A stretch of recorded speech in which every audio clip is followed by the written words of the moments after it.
this movie was a lot of fun. Thank you. It was a lot of fun, and I was just curious, when it came to doing the sequel, was it something you were planning before you finished the first Dead Snow, or was it something that came about afterwards? It came about after. We didn't actually think about it when we first made it, and then we saw the film started spreading out around the world, and we went to a few premieres here and there in the festivals, and we started me and the writer started talking about, all right, if we do a sequel, what would we do? And over the years, just ideas started spinning out of it, and then we just realized, all right, we really have to do this. We have something cool here. And we wanted to go back as well because we had so much fun doing the first one. Yeah, I mean, the interesting thing about the sequel is that you really do manage to take things in a slightly different direction in terms of, the first one was kind of a haunted house movie, and this one's more of like an all-out zombie war movie. And I imagine you had more in the way of like a budget to work with than the first movie. Were things more challenging on the sequel, or were they easier? Both. We have more money and we could do more with it, but then again, the script was a lot bigger, so the budget was really stretched for what we wanted to do. But the first one was probably harder physically, just because we were shooting in a mountain, getting there on snowmobiles on set. It was just painful to get physically to do it. But and we also knew for the sequel we wanted to do something very different. We didn't want to just do a bigger budgeted version of the first one. So we took it in it's not a horror film anymore. I mean, it's more like a splatter, action, gory comedy, I guess. We wanted to do something new. Right. And Martin, you're a great addition to this franchise, to this movie. Thank you. You have a lot of fun to watch. I've enjoyed your work ever since Freaks and Geeks, which has had a major afterlife. And I was curious, how did you get involved in the sequel? Tommy and Stieg and Fager had a conversation about me being a part of it, and then reached out through my agent, and I watched the first one and read the script, and I loved the script so much. When we had our first conversation, he was talking about how open he was to improv and stuff, and I was like, you shouldn't be. The script is on point, it's perfect, you shouldn't change a thing. And I certainly don't always feel that way. I'm a very tough critic. So I was really excited to come and help bring this story to life. Great. I mean, but even was there anything that you were able to add to the character that wasn't on the script? Or? It felt really accessible for me. It felt like something that I wouldn't normally put myself, because it feels familiar to me to a lot of things, but also very different. But it was like I definitely got to do expand what the character was from the page. I think when we wrote it as well, we didn't envision how actually in the film he actually ends up being he's not just talk, he actually does a lot of action stuff. I mean, he gets in there and on the page he seemed less commanding. Yeah, he became more of an action hero in between it all, and then that was on the page. Yeah. And it was fun seeing Martin do something like that, and he had fun with those hammers. Oh man, that was fun. Yeah, you looked like you were having a lot of fun with those hammers. I busted a stuntman's lip open. Yeah, you did. I'm nothing to be scoffed at. Yeah, well, I loved your character has this long black coat on, and I couldn't help but think of Neo from the Matrix movies. That was the idea. Yeah. That was the idea? Yeah. It's based on this character that I know in my hometown he's a geek, but he is a good geek. I mean, a good guy, but he always wore this long coat for some reason. What kind of weather it was? It was like, and he would go walk with his hands behind his back like Neo. No, actually it's not. Well, what's it? Morpheus? Yeah, like the Morpheus. Yeah, the walk. Yeah. It was inspired from that. And probably like sweat issues. You think? Yeah, that's why people who wear jackets all the time wear jackets all the time. Yeah. Okay. I'm guessing, yeah. That's some point it's like, well, I like this coat. It's just. But it was good you had a coat though, because it was fucking cold in Iceland when we shot this film. Yeah, I was gonna say the movie takes place in Norway, but you shot it in Iceland, and that's becoming sort of a popular location for movies. Yeah. Land Ho was filmed there, a couple of others. What was it like shooting in Iceland? Fantastic. Yeah, beautiful. Before us, they shot Noah, parts of Noah there, and Oblivion right before that. So the crews there are so experienced and good, and of course the landscape in Iceland resembles the one in northern Norway, and that's why I went there. But it was just, the people are there great, food is great, and party life is great there. Yeah. It was a lot of fun. Like I said, we had it was an intense shoot though, and the experience of the cruise really helped us. If you've never had shark or whale meat, go to Iceland. Yeah. I imagine that would be the place to go for it. It's funny, the girls in the zombie squad, when they tried whale, that was kind of like a tear. Well, didn't they? Yeah. Didn't they? They saw when I arrived. The girls had already been there for 2 weeks, I think, maybe a little bit longer. And when I first met them, they were talking about how one day coming back from work, they saw this giant whale at the docks, just like laying there as they were starting to like cut it up. I guess they cut it up right then and there because it's too big to like move immediately. So they just drag it in and then they started cutting it up.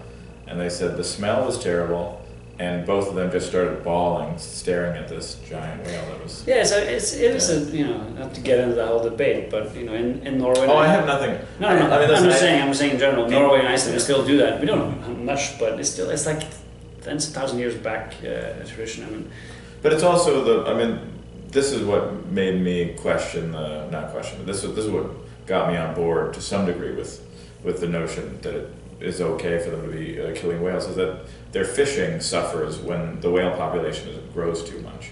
Mm-hmm. So it's not only cutting away from their food if you take whale hunting away, like in that regard, but also like the more the whales eat, the less they have. Balance, it's all balance. That's true, yeah. So that's, you know. I mean, it's just, I don't know, it's like, whatever. I don't know. Did you try it? I did try whale meat, yeah. Did you like it? Tastes like beef. Yeah. Good quality beef. So does horse. Oh my goodness. They have horse. Too far. They have horse there as well. PETA's gonna be up my rear. No, well, they eat everything there. That's how we do it up there. Yeah, it's a different culture. Sorry, okay. That was a digression. They're grass-fed horses. That's what we keep Being a telling real you. dick. This is gonna be a real backlash. Four people are gonna be tweeting me like savages. Yeah. I love one of the ladies on the zombie squad has a shirt that says "It's a trap." Were there any other Star Wars references you wanted to put into this sequel that you were not able to? There was, I mean, there's a lot of Star Wars references. Yes, there's a few dialogue, you know, and there's been like a mixed reaction to that, you know, like because the quoting films, you know, it's been done for, especially Star Wars, you know, Kevin Smith, but that's actually, I don't know if I told you this, but that character is kind of based on me and my friends getting annoyed with me quoting films. Still annoyed. So it's like, that's annoying because he's supposed to be slightly annoying, but there was, you know, it was actually a longer thing. The idea was that one of them is a Star Trek fan and one of them is a Star Wars fan, and they keep arguing what's the best. But yeah, we just trimmed a little bit out of that. You know. I was waiting for one of them to say "Live long and prosper." But Yeah. I was also waiting. Yeah. That, and also I was waiting for the other lady to wear a shirt that said "Han shot first," but I guess that's kind of overdone. Yeah. But yeah, He did shoot first, though. He did. He did shoot first. Absolutely. Gosh darn it. I've seen so many pieces of evidence that suggest he shot first. It makes no sense to change it. I have to ask, will there be a Dead Snow 3 or is? We're gonna skip it and go right to Dead Snow 4, right? Yeah. Oh, that's and just let you connect the dots. As an audience. You know, actually, we thought about it. It could be, it feels like it could be a trilogy. Let's see how this one does first, but we certainly would have loved to go back. I was actually thinking, maybe the third one, because he kind of, one of them finds his love. Maybe the third one should kind of be like a Bergman film, just like family life.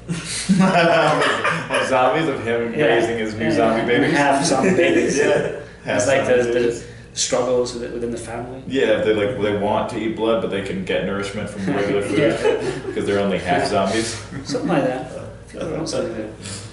How would they grow up and rot at the same time? Yeah, they will probably be mostly human, I guess. Yeah, because they'll have to heal to some degree. Yeah, I haven't really cracked. They're not full healing. They just always have bruises from something that happened 2 years ago. Be interesting to see a zombie child go through adolescence and well, I'm different than everybody. No, that's it. It's gonna be kind of hard to explain it to them. And he gets picked out of school and just rips out, tears those other students to pieces. You gave me enough. Yeah, you wouldn't like me when I'm angry. Yes, exactly. Is that a line from a movie? From Hulk. Right. Yeah, I mean, zombie movies and zombie TV shows, zombies are all over the cultural zeitgeist right now. When it came to making this movie and also the original Dead Snow, were you looking to deal with some like full-on zombie cliches, or are you looking to like do something past that? There's some stuff you can get past, I guess, but we really try to do something new. Like you said, there's so much zombie film and television out there. We have to separate ourselves a little bit, and we felt we had a strong card in the Nazi zombies, of course, and especially in the sequel, we really asked ourselves, okay, well, we gotta see the Nazi in them. They're organized, they talk, they even drive a tank. So we do feel we have a little extra spice on our zombies, so it makes them separate from a lot of that stuff that's out there. Yeah. Yeah. Especially the fact that they're Nazi zombies. Yeah. Which, and there's a bit of history going on here as Martin brings back, the character Martin brings back the Russian army to take out the Nazis. Was there a lot of research involved? No, I mean, again, where I'm from in northern Norway, there's a lot of war history, and a lot of that stuff that I say in the museum is true. The Germans hit all the big warships up there, and it was a big presence when it came to Nazis up there. And they had Russian prisoner of war camps. So we just pulled that stuff, and we play with it, of course. And there was no Herzog in real life, but a lot of that stuff is actually based on semi-true events. And it's real personal for you because you told this story to me a lot, oftentimes. But the Nazis came through, and there are no houses or anything that exist earlier than like the 70s. Yeah. Norway was very important for the Nazis. Yeah, especially in the north. And when they pulled out, they burned everything down. Yeah, there's not a single house in the northern Norway older than 50 years because they torched the whole place to the ground. And it's cold. Why did people move back? That's a good question. And they rebuilt the houses often at the very same spot that they had before. Mm. Do they have summers in Norway? I keep hearing about And it's north. In the north, we have summers, but they can be a little bit cold. But we have nice summers. But in the south, it's like other places in Europe. Yeah, it's like Berlin. Yeah, I mean, I've been to England a couple times, and I'm like, summer is more like winter over there sometimes. It depends on the year, it depends on the climate, I guess. Yeah. And Martin, I have to ask you, I've been a big fan of Freaks and Geeks. I actually did some extra work on it. If you remember me from that extra work, I'd be stunned. But anyway. Yeah. Oh, no way, crazy. My memory isn't that good. That's okay, no worries. But it just, it's a brilliant show. Like many brilliant shows, it lasted only one season, which is tragic. But it's had one hell of an afterlife all these years later. What's it like to be part of a show that continues to live on? I don't know, it feels normal to me, I guess. I feel really fortunate to. Now with Silicon Valley, I've been a part of 3 shows that I'm extremely proud of. Yeah, Silicon Valley is a show that's really doing well right now on HBO. And is there anything you could tell us about that coming up? We just pick up right where we left off. It's really, and I don't know, it's just fun how meticulous they are about the details of what it really is. And this is such a flourishing new era of technology that we just happen to be hitting it right at its most available. Yes, I mean, because everyone is now being affected by the smartphones, or you can't find a flip phone nowadays. It's a smartphone. It's not. You have an old thing. Where's the box that you carry around? But it's like everyone is connected to this idea of like apps and a small minutia of an idea can turn into everything. Do you have a good idea for an app? Have you ever had an idea for an app? Yeah, but like nothing I would pursue. Yeah, Kardashians got really rich on one, but Who did? the Kardashians. Yes. Oh yeah. Kim K, my niece. It just seems like the dumbest thing. It does. It's because what is like Sims, but You're dressing her, right? Or she you're buying talks. stuff? You're like her best friend. And she calls her Kim K, which is also, I don't know, it's so obnoxious. Everything about it is just so strange that that's popular in this. Yeah. It makes me feel so disconnected from pop culture in general. Although I guess pop culture's always been real stupid. It has to be. Well, Kardashians, you're talking about them, they're the nadir of Except for pop Jackson, culture. Michael Jackson, the king of pop. All right. Yeah. He had some depth. He did. made some bad decisions. Don't get me wrong. He made some good music. He did create some good tunes. Yes. Very good Tunes. Yeah. I thought you said teens there for a second. He didn't create it. So, Yeah, excuse us. There's a vagina on this side of the table, by the way. Yeah. you also did Hansel and Gretel, Witch Hunters, of Yeah. course, and you were set to do the sequel, but you decided that was not something you wanted to do. He got busy with this movie, and it kind of took him out of the running. No, I did write a sequel, and I kind of sensed it back then already that I might not.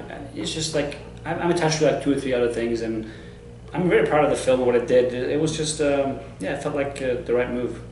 Yeah, but they really wanted, so I think they were going to go and shoot it next year. Great. Yeah. Great. But are you involved in it in any capacity, or is it just like? I mean, it's so early still, though. But yeah, I hope to be involved in some capacity. But as soon as I said I'm not directing it, I don't know what kind of. But I did write it, so it is my DNA and it's in there, of course. Yeah. Nice. His DNA, literally, because he Yeah. masturbated onto the script that he handed to them. Right. That's how he. Because when I got the first script of Dead Note 2, It's a lucky thing I do. it's very sticky. Yeah, it's my lucky charm. Yeah. Surprisingly sticky because I figured it would have dried. But I do it on every script, all the revisions as well. Yeah. When the pages stick together, it's just it's like He's working on the new revisions. I mean, the writing is done. But just leave Tommy in there. He needs a few more minutes. But it's also my, like modern times, people print on these special pages so they won't be able to copy them. Right. That's what. Yeah. This is my version of that. Yeah. Especially if it's a Scream movie. Yeah. Copy this. Yeah. They'll have like SWAT officers like guarding at your door while you're reading it. Because everybody wants to know about it movie before it comes out, which is And you filmed 2 versions of this film, right? You filmed one in English and one in Norwegian. What was the thinking behind that? Well, half of the film, the original version is, half of the film is in English anyway, because they arrive in the story and then everybody talks English to them. But for the rest of the film, the Norwegian scenes, we had them do Norwegian and English just because we get a better distribution here in the UK and most of the world, actually. Because Americans doesn't like to read subtitles. I like the other version better. Calm down. You haven't seen it? No, I don't need to. But it takes away like. Yeah. It's at one version. I mean, it's a little cleaner as well. This just feels like I don't know. It was done from a business point of view. There's no doubt about that. It's just because I want many people as possible to see it when it comes out. Right. Yeah. No, that's and understandable. also we got a little bit more money from distributors. But it takes away a little bit of the authenticity of it. If you're watching people from another country speak English who clearly wouldn't normally naturally speak English. Although everyone in most of Scandinavia speaks English because they learned it from such a young age. So right, we do. They speak it better than I do. That's a true story. That's true. Well, I like subtitles. I prefer to see subtitles than dubbed movies, but I totally understand that makes sense that Yeah. You're a reader. And that's why we didn't have to dub it. And I like you. I don't like dubbed films at all. So I'd rather shoot it real with English instead of having a guy sitting there doing 5 voices after.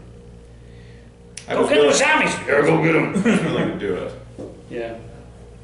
Actually, what I heard, like a few actors in the US, there was one, I can't remember the name of it, but he learned German because he has in a contract that he's going to dub in all languages, or like many languages, and he makes a lot of money doing that. It's like, I'm dubbing my own films in Germany as well. Who was that? I can't remember the name. I've read about this, and he makes it in the contract. They have to use him when they dub the Ving film. Rhames. That's so random. That'd be my guess. Yeah. It's Ving Rhames. Maybe it was. Shaquille O'Neal. He did. Ving Rhames would be interesting. I would love to hear how you say "get medieval on your ass" in German. That would be fun to see. And one more question. Okay, cool. You have a tank in this movie. Was it hard to get the tank? Yes. I'm assuming it was. It was. Iceland has never had a tank on the soil ever in history of that country, and so we had to get it on boat from Sweden, and it's actually a rebuilt Russian tank into an entire tank. So it weighed about 50 tons, and it was a dangerous tool to have on set. But then after the movie was shot, we went to the capital of Iceland and we took over the country for about 4 days. Oh, that must have been fun. Don't We have had any the army. tank, Yeah. But it was fun when they came, the day they came to the docks and they lifted it off the boat and the whole dock stopped working because, oh my god, it's a tank, and they all wanted to ride with it. And he said, "Fuck you, you're not going to ride." And we just drove off. Classic Tommy.